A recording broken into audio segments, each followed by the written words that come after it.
The next person that I want to introduce, she's been around a block or two, or maybe a country mile or so. She's been working with within the Middle Lake Tribal Council and with Flying Dust. For those of you that know Marcia, she's been quite involved. Marcia represents the generation that has been impacted by residential school. Both her mother, Dolores Blackman, and her grandparents, Emil and Ernestine Iron, went to residential school. She's a descendant of the late Philip Yu, who came from the English River First Nation, and it's also a member of the Canoe Lake Cree Nation. She has been involved in health and wellness and healing work for over 20 years. And she has over 20 years of being drug and alcohol free. She has worked on the residential school file for over 15 years. In her job experience with both the Middle Lake Tribal Council and the Flying Dust First Nation. She was a part of the planning committee in the 1996 to 2000 family gathering and the reconciliation ceremony where Bishop Peter Sutton first gave an apology in the year 2000. She also worked with the late Louis Opikikyu and the Middle Lake First Nation Elders Council to request that a monument be built on these grounds, the one that you see on my left side here. She has been involved with Canoe Lake Cree Nation and the Flying Dust First Nation Aboriginal Healing Foundation projects. She has also been involved in the Returning to Spirit and Reconciliation programming with the Catholic Church. In 2010, Marcia hosted and was part of the provincial Journey to Freedom, and as well as the National Forgiveness Summit in Ottawa, where children from Flying Dust Elementary School opened the event by singing "O Canada" in their Cree language. Please welcome Marcia Merasty.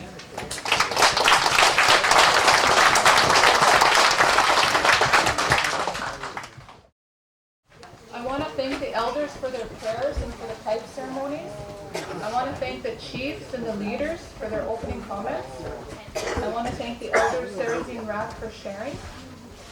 And I want to thank the organizing committee and the good people of the English River Dene Nation for hosting this event. It takes a lot of courage and determination, and I want to acknowledge you for that.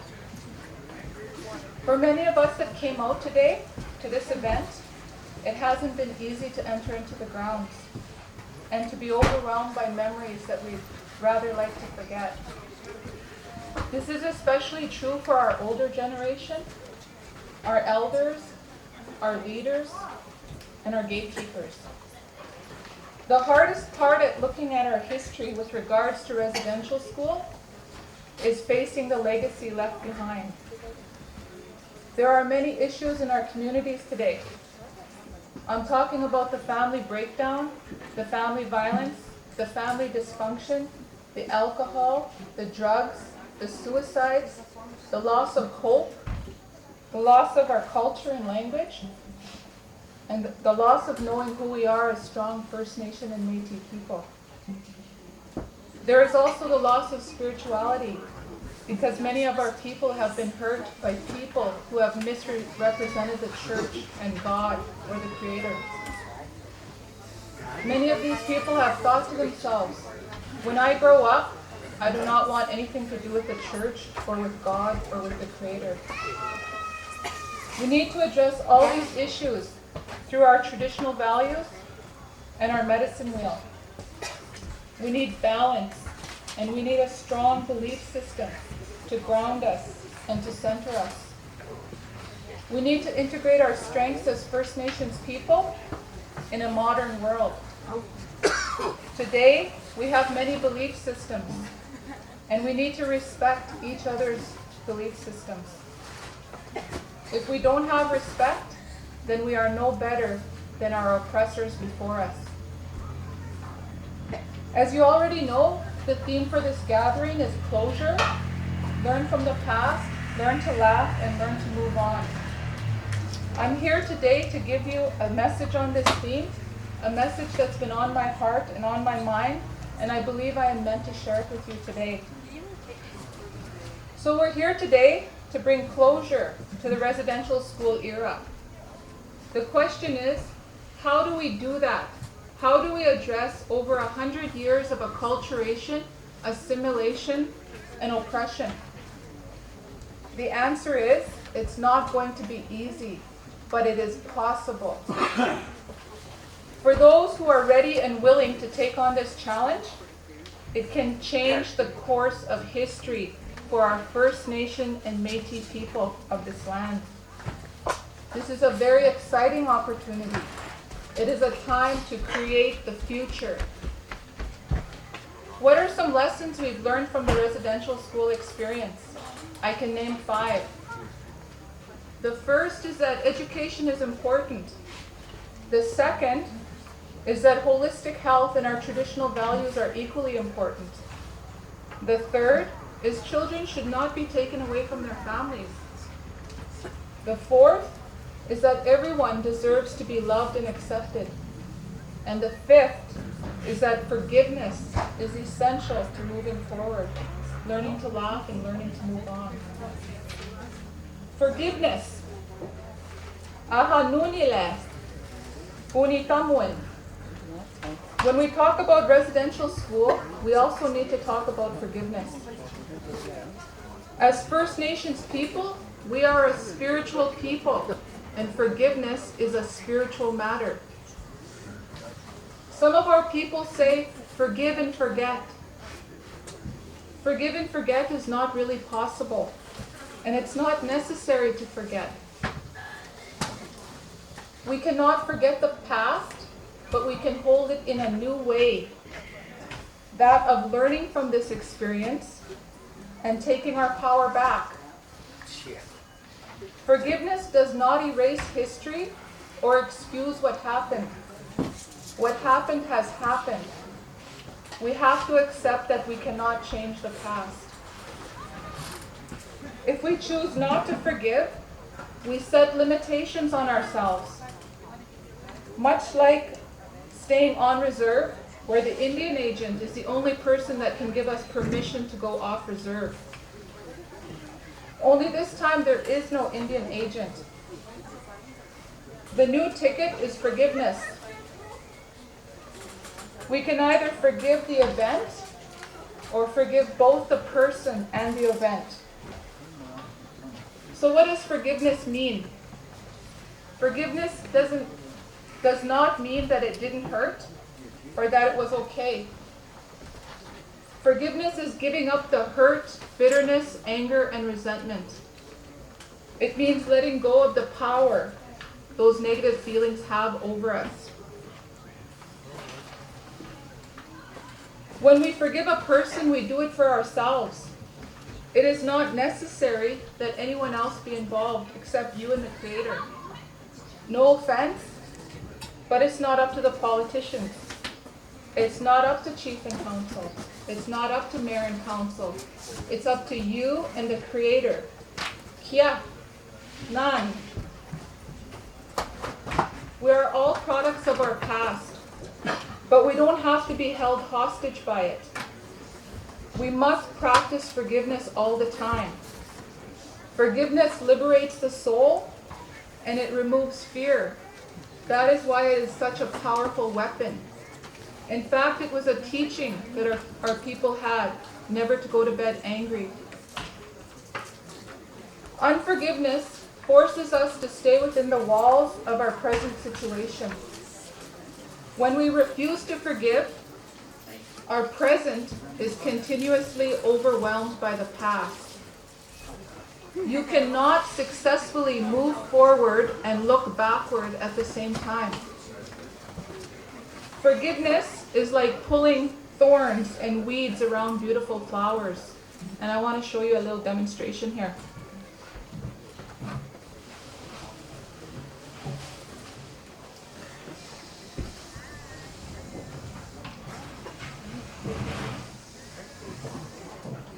So forgiveness is like pulling thorns from flowers. You pull away bitterness,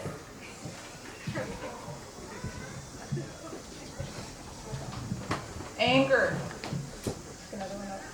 resentment,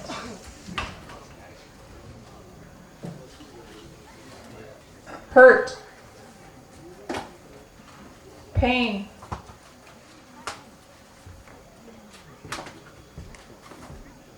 can't think of another one. Bitterness, anger, hurt, pain. When you take that all out, only then can you start to see the beautiful flowers.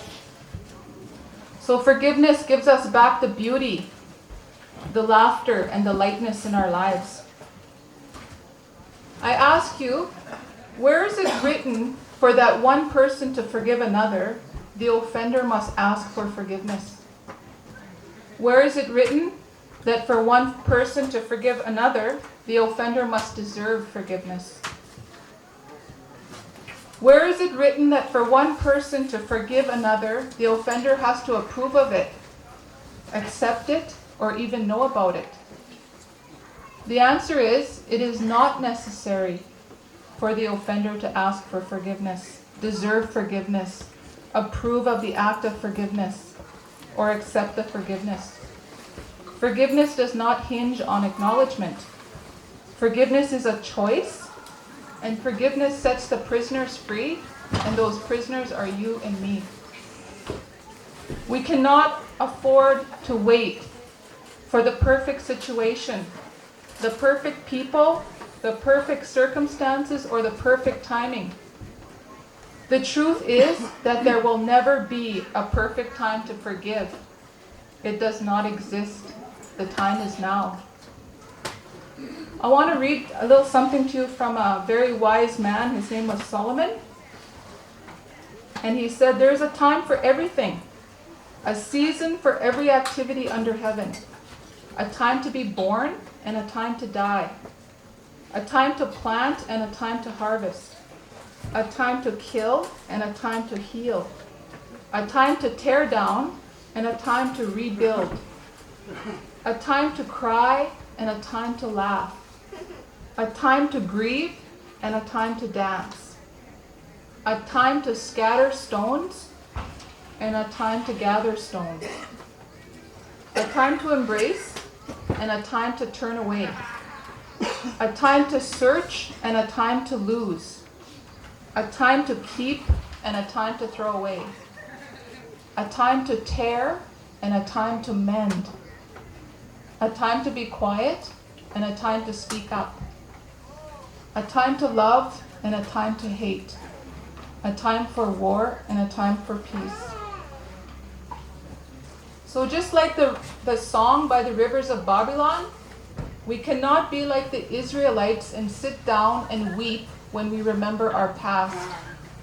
It is critical that we move forward. We need to do this for our children, our grandchildren, and our great-grandchildren. We have a choice. We can choose life or we can choose death. We can give up or we can get up. We can change our hearts and our minds to desire to get to know more about the Creator and His plans for us. We are an honorable people. This is our land. We need to take authority over our lives and over our present situation to create a powerful future and a positive destiny for our future generations.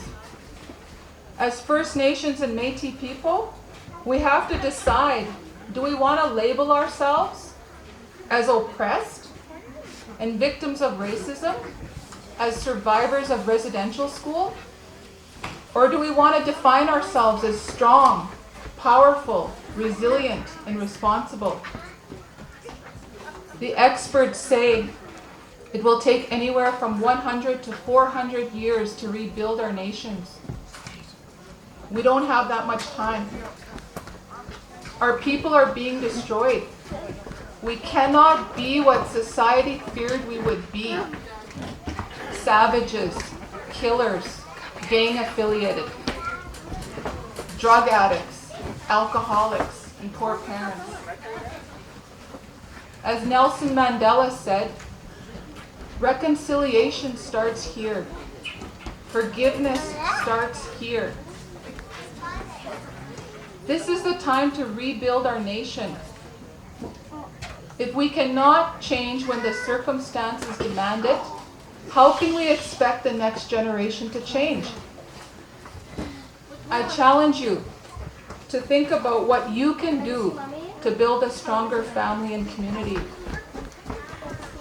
The only way we're going to see positive changes in our communities is if when we start with ourselves. We must be the change we want to see in our communities.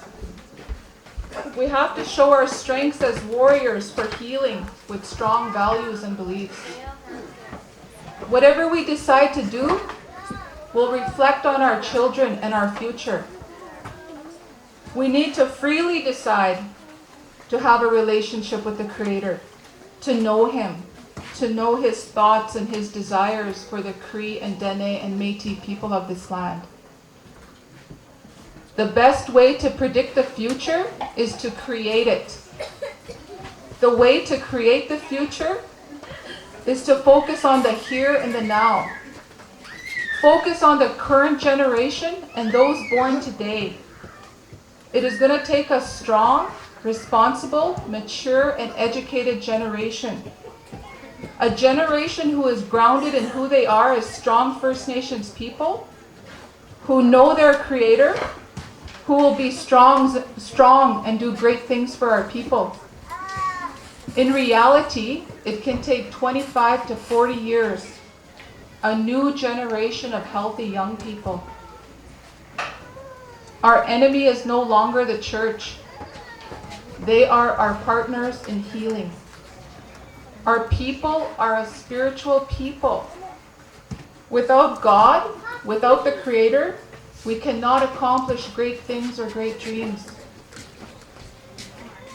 With a strong spiritual connection, we can find our way through this difficult chapter and rewrite our history as First Nation and Métis and Dene people of this land. If they could build Stonehenge over 3,000 years ago without modern equipment, if they could put a man on the moon, if they could create a city in the desert, how much more can we as Aboriginal people do if we put our minds towards healing from this past oppression and take our rightful place in this land? Kiwiktinokitaskino. Nuna, nunana. I can say that. So spirituality is foundational to healing and moving our people forward. Forgiveness is one of those first steps. So let us move forward together. Oksa, tinaskum tinawal, Marcia.